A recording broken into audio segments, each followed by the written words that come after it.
Pak, saya sangat suka sekali dengan paludarium. Jadi tanaman-tanaman di atas ini mengelola nutrisi dari kotoran-kotoran di bawah.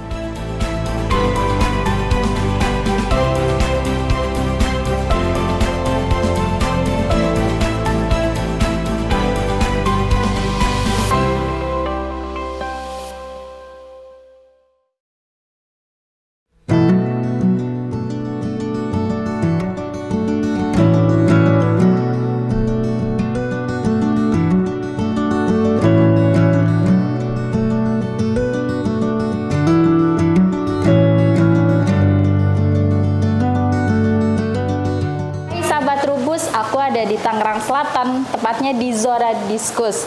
Aku mau lihat koleksi paludarium dari Pak Hendra Gandhi. Beliau adalah pendiri dan pemilik dari Zora Discus. Yuk ikutin aku.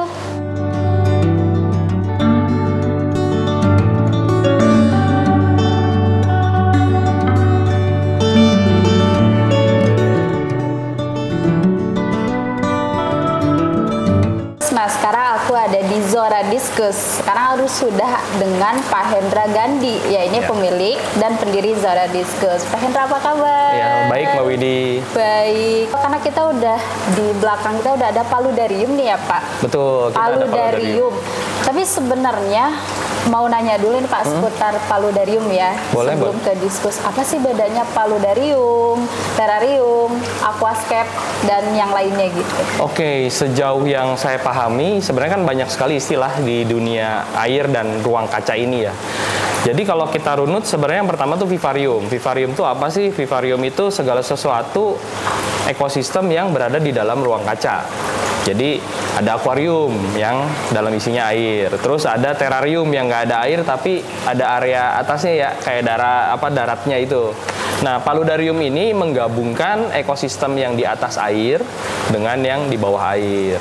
Nah, tadi sempat disebut juga aquascape. Yeah. Nah, aquascape ya udah ada akuarium, air dan tanaman-tanaman di dalamnya tanpa area atas. Oke. Ya. Jadi sebetulnya paludarium itu ada dua ekosistem ya Pak? Ya, yang di atas sama yang di bawahnya gitu.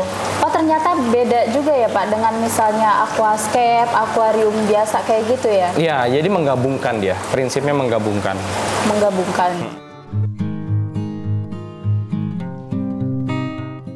Tadi kan Bapak menjelaskan beberapa jenis ya Pak. Ada aquascape, terrarium, vivarium. Nah, tapi kenapa sih Pak Hendra memilih paludarium gitu yang dikoleksi? Oke, jadi awal mula sih tetap kita datangnya itu, kalau saya kan penghobi ikan diskus ya. Nah, waktu awal mula kita memang main tank polos. Karena teman-teman mungkin sudah dengar kalau ada mitos-mitos ikan diskus itu susah dipelihara. Jadi kalau pemula biasa akan mulai dengan tank kosong. Nah, dari situ baru kita naik, oh ikan diskus bisa digabung dengan tanaman. Itu ya kita sebut dengan ekosistem aquascape. Tapi khusus untuk ikan diskus. Nah, yang berikutnya ada nih kita level berikutnya lah kita bilang di sini. Nah, itu menggabungkan yang tadinya aquascape, ikan, tanaman dan air di dalam akuarium, menambah keindahan di atasnya. Kalau di atas ini kan kita lebih variasi tanaman lebih banyak teman-teman. Kalau kalian mau pakai paludarium, kita bisa pakai tanaman-tanaman, terutama kita di Indonesia nih jenis-jenis yang tropis.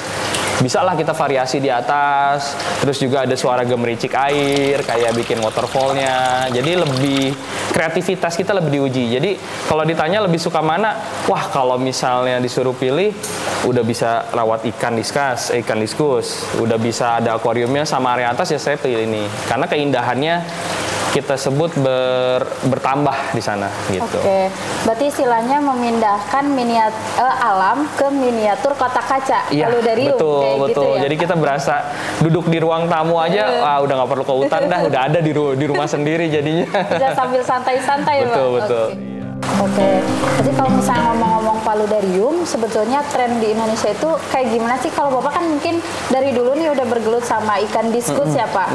Tapi kalau misalnya kayak saya, orang awam, bisa gak sih bikin paludarium di rumah kayak gitu? Sebenarnya bisa-bisa aja. Cuma memang ketika kita mau terjun ke dalam suatu hobi atau misalnya teman-teman mau menggabungkan ikan diskus dengan sebuah paludarium, kita harus pahami dulu karakter ikannya. Ini ikan senangnya di ekosistem yang seperti apa apa gitu kan. Dia suka airnya yang seperti apa, parameternya harus diperhatikan. Parameter itu apa sih? pH, TDS, suhu, juga parameter yang lainnya. Nah itu kita harus sudah penuhi itu dulu, baru teman-teman pikirkan, oke, kita mau bukan paludarium, mau yang sebesar apa gitu. Sesuaikan dengan ruangan yang kalian punya, karena ini kan salah satu objek desain yang ada di dalam rumah. Jadi ini harus nyatu sama rumah teman-teman juga. Ukuran harus diperhatikan. Terus desainnya mau seperti apa, ikan yang mau masuk seperti apa. Jadi ini cukup kompleks. Kalau orang awam bisa nggak? Saya bisa bilang bisa. Tapi harus persiapannya harus benar-benar. Kalau nggak nanti kalian setengah jalan. Nggak belum beres, udah nyerah. Tingkat kompleksitas dan kesulitannya lebih tinggi lah dibanding yang akuarium polos atau aquascape gitu. Oke. Berarti lebih sulit ya Pak, karena menyatukan dua jenis makhluk hidup tadi. Betul, itu lebih kompleks lah kita bilangnya. Kenapa? Karena kita ngurusin bawah air, kita harus ngurusin yang atasnya gitu kan. Gimana biar semua bisa bersinergis dan sama-sama hidup, ikannya sehat, tanamannya sehat. Oke. Gitu. Berarti kalau misalnya syarat tanaman di paludarium itu gimana sih biasanya Pak? Tanaman sih sebenarnya dia mau paket. Jadi kalau kita udah masuk ke konsep paludarium, variasi tanaman kita tuh bertambah banyak. Kenapa? Karena kita kan bisa masukin tanaman darat kan di sana, dan tanaman darat yang cantik-cantik, yang ukurannya bisa masuk ke paludarium itu banyak sekali pilihannya. Yang perlu teman-teman perhatikan adalah ya penempatan tanaman aja. Ada beberapa tanaman yang daunnya kalau bisa jangan terlalu basah. Nah, ada tanaman yang mau basah juga nggak apa-apa gitu, kena percikan-percikan air dari air yang turun-turun di belakang paludarium ini. Jadi itu nanti lebih ke preferensi atau kesukaan teman-teman tuh, sukanya kayak misalnya ini nih ada Vitonia nih, kalau nanti teman-teman lihat lebih dekat ya, ada footage-nya. Nah ini mau kena air juga nggak masalah, terus dia juga cantik, udah kayak kita sebutnya jewel orchid ya. Bahasa Indonesia apa tuh jewel orchid ya? Nah itu juga bagus tuh, karakter daunnya lebih berwarna, mau kena air juga nggak masalah gitu kan. Tapi kayak episia, yang episia tuh nanti teman-teman lihat di atas, itu kalau terlalu sering kena air, dia malah jadi busuk nanti, terlalu terlewati air. Jadi lebih ke nanti trial and error, dicoba-coba teman-teman. Karena kan kalau paludarium enaknya kita mau mindahin tuh lebih gampang nih. Di sini kok mati ya? Coba deh saya pindahin ke tempat yang lebih kering atau tempat yang lebih basah. Wah ternyata lebih bagus nih tumbuhnya kayak gitu. Jadi ini nanti kalian jadi lebih eksperimen sih jatuhnya kalau untuk pemula. Mungkin kalau awal setting kalian masih bingung untuk setting filter, akuarium atau bikin desain belakang, ya minta tolong dah sama teman-teman yang biasa bikin paludarium. Setelahnya bagian maintenance ya bagian teman-teman pemula di rumah itu udah jauh lebih gampang. Tapi kan kalau sebenarnya misalnya kita tanam tanaman di pot itu harus pakai media tanam ya Pak, dalam tanda kutip gitu. Tapi kalau misalnya di sini gimana dia bisa tumbuhnya gitu? Apakah pakai media tanam juga atau kayak gimana? Nah kalau di paludarium ini kebetulan waktu kemarin saya konsepin awal, jadi pertama dibagi dua aja sih secara garis besar. Kalau yang tanaman ternyata akarnya cukup besar atau dia butuh ikatan yang lebih kuat, biasanya saya akan balut dulu tuh, dibungkus dulu sama sphagnum moss, baru ditanam. Ya, pakai sphagnum moss. Tapi kalau misalnya kayak model-model Vitonia atau tanaman-tanaman yang kecil, itu kan kecil tuh, dia mini lah istilahnya jatuhnya. Kita bisa selipin aja langsung di moss-moss yang kita tebar di sini. Kan kalau saya sebenarnya awal ini nggak serimbun ini Mbak Widi. Ini udah gondrong lah gitu. Mereka udah settle banget, udah adaptasi banget. Akhirnya mereka tumbuh serimbun ini. Waktu awal itu sebenarnya dinding belakang itu banyak menggunakan weeping moss. Nah, weeping moss itu warna hijau, dia tumbuhnya juga merambat gitu kalau ada area itu. Nah, kalau tanaman yang kecil kita bisa selipin aja di antara weeping moss dengan background. Kalau background kan kita pakai batu lava rock di belakang. Lava rock ya. Yang untuk bangun fondasi belakang itu saya pakai lava rock. Karena dia berpori tapi juga dia ringan. Jadi enak tuh buat belakang, buat dinding belakang. Nah, seperti itu sih, sesederhana itu. Jadi kita harus bedain dulu ini tanaman yang butuh pijakan atau gigitan yang lebih kuat ke dinding belakang atau yang ya diselip aja udah bisa gitu. Kalau yang diselip aja seperti tanaman kecil udah bisa, ya kita pakai weeping moss, ditanam di situ, dia nanti tumbuh akar sendiri tuh di situ.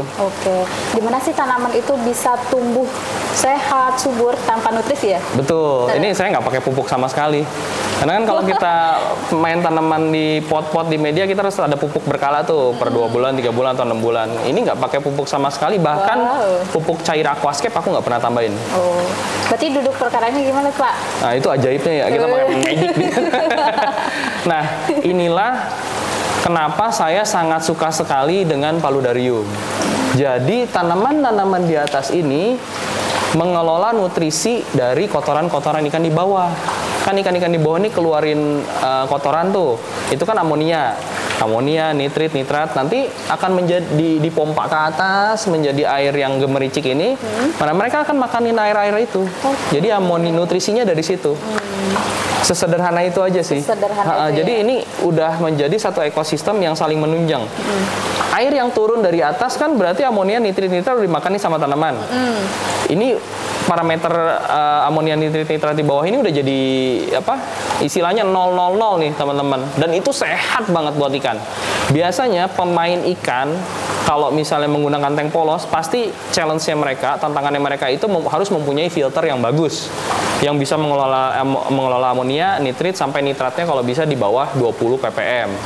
Tapi dengan konsep seperti ini, kalau kita tes, paling nitratnya 10, paling tinggi. Amonia nitrit saya udah pasti jamin 0. Jadi ikan happy, tanaman subur. Ikan happy, tanaman subur. Iya. Pas dari Pak Hendra ini pehobi, penangkar, breeder ikan diskus gitu. Kenapa sih paludarium ini pilih lagi ikan diskus gitu? Sebenarnya kan ikan lain juga bisa masuk ya sebenarnya. Kayaknya kayak udah cinta mati sama ikan diskus ya. Cinta mati ya. Karena kalau saya dan istri itu memulai Zora Diskus itu sebenarnya dari sebuah farm. Kita cuma ternak waktu itu dan jualan. Tapi seiring berjalannya waktu, akhirnya kita mempunyai impian besar, punya galeri. Terus memang Diskus ini kan ikan yang sangat elegan ya, cantik, elegan, bener-bener relaxing. Naik kelas tuh waktu itu, naik kelas ketemu teman-teman aquascape, salah satunya Aqua Air Indonesia. Nah di situ kan kita kolaborasi untuk di tempatnya Bang Denny Cagur. Jadi kita dari praktisi ikan, Aqua Air Indonesia dari aquascape-nya. Nah di situ istilahnya kalau saya yang ngerti ikannya, di Aqua Air juga ada tuh Bang Dino yang ngerti banget sama aquascape. Kita ketemu dulu brainstorming, akhirnya tukar ide apa segala macam, terrealisasilah sebuah aquascape diskus yang indah di tempat Bang Denny Cagur. Di situ kan saya jadi belajar banyak. Akhirnya, wah kalau gitu saya pengen punya deh galeri yang ada aquascape-nya. Makanya kalau Mbak Widi sama teman-teman kalau datang ke galeri kita, tank-tank aquascape banyak di sini. Begitu udah bisa, akhirnya kita mau naik level lagi, makanya digabung ke paludarium. Dan ternyata diskus di tank aquascape atau yang setting dengan batu, kayu, tanaman, dengan diskus yang di paludarium, parameter airnya lebih sehat yang di paludarium. Lebih sehat yang di paludarium ya? Iya. Kalau Mbak Widi atau nanti kita mau cek, ini amonia udah pasti 0, nitrit udah pasti 0, nitratnya pun paling tinggi saya bisa jamin cuma di angka 10 ppm. Kalau tank aquascape yang lain nih, yang ada di galeri, biasa nitratnya bisa sampai 40 kalau seminggu nggak dikuras. Dan itu kan udah lebih dari 20 atau 30 batas yang disukai ikan. Baik. Jadi balik lagi kenapa saya pilih ikan diskus? Ya karena udah terlalu sayang sama ikannya. Dan mereka kalau dikombinasi cakep banget. Kita main area hijau, ikannya sebagai bikin kontras pakai warna merah. Bisa juga warna biru, kuning, karena kalian bisa pilih warna kesukaan kalian. Karena diskus warna-warni dia, udah kayak permen dia. Nah, betul Pak, kalau misalnya pemula kan mungkin nanya ya Pak, berapa sih ikan dengan ukuran yang tadi gitu? Cara ngitungnya kayak gimana? Kalau populasi ikan maksudnya ya Mbak Widya. Kalau populasi ikan sebenarnya sederhananya gini teman-teman. Kalian hitung dulu aja volume air akuarium di tempat kalian berapa, bagi 40. Misalnya kalian punya akuarium 400 liter, dibagi 40, kita masukin 10 ekor. Itu untuk batasan sampai ikannya besar ya Mbak Widi. Kalau kita main ikan kecil, kita bisa tambahin jadi 15, 16 gitu. Itu patokan untuk ikan yang udah pas setengah indah, 5 in, yang udah segede-gede gini nih teman-teman. Nah itu maksimal 10. Kalau terlalu padat juga nggak bagus. Kenapa? Air cepat rusak. Tadi ya kuncinya volume dibagi 40. Dibagi 40, 30, 40 itu batas yang ideal menurut saya.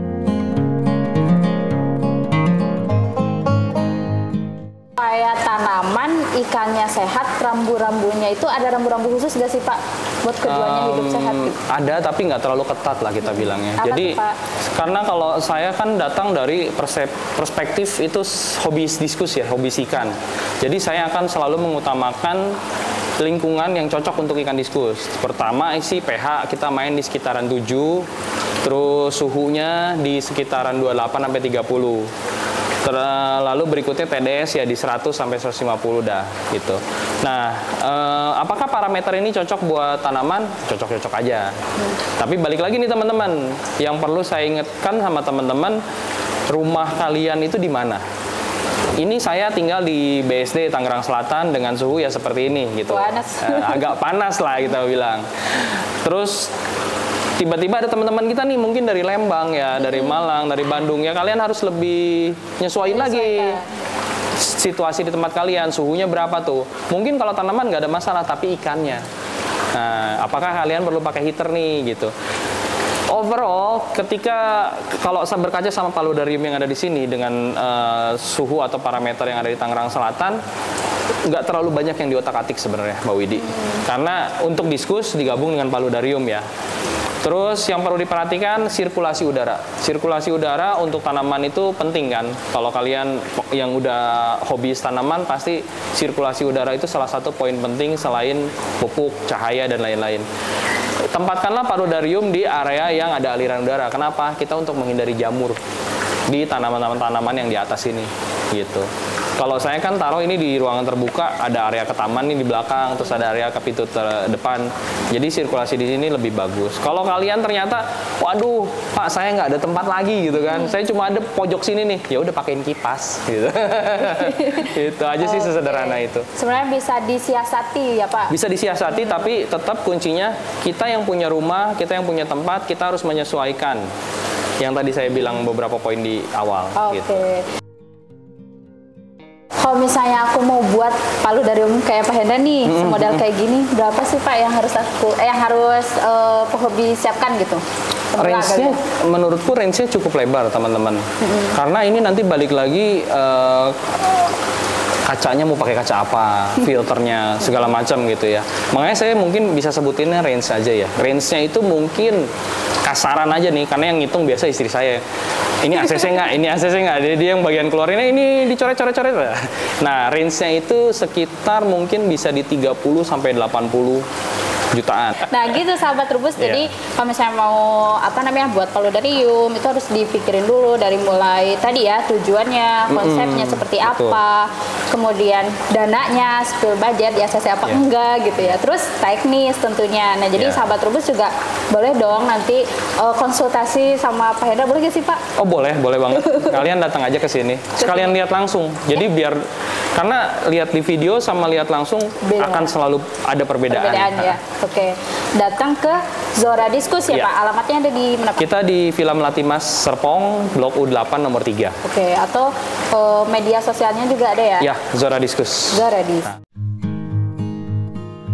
Wah, makasih banyak nih Pak Hendra, aku udah lihat paludariumnya, dapat ilmu banyak tadi ya di Zora Diskus, ngobrol-ngobrol. Kapan-kapan kita boleh main lagi dong Pak ke sini ya? Kalau ada koleksi baru. Boleh nggak ya Mbak Widya? Boleh banget, teman-teman mau datang juga boleh banget. Ini semua terbuka, cuma memang kalau mau ketemu langsung sama saya atau langsung nanti nama istri saya Shelly, itu lebih baik appointment dulu. Karena kadang kita ada proyek di luar yang nemenin, maksudnya kan yang kalau penjelasan detail tuh biasa ketemu saya atau istri saya gitu. Jadi appointment dulu lebih mantap. Oke, lebih mantap. Jadi nanti ditunggu ya Pak koleksi paludarium barunya di edisi berikutnya. Dadah.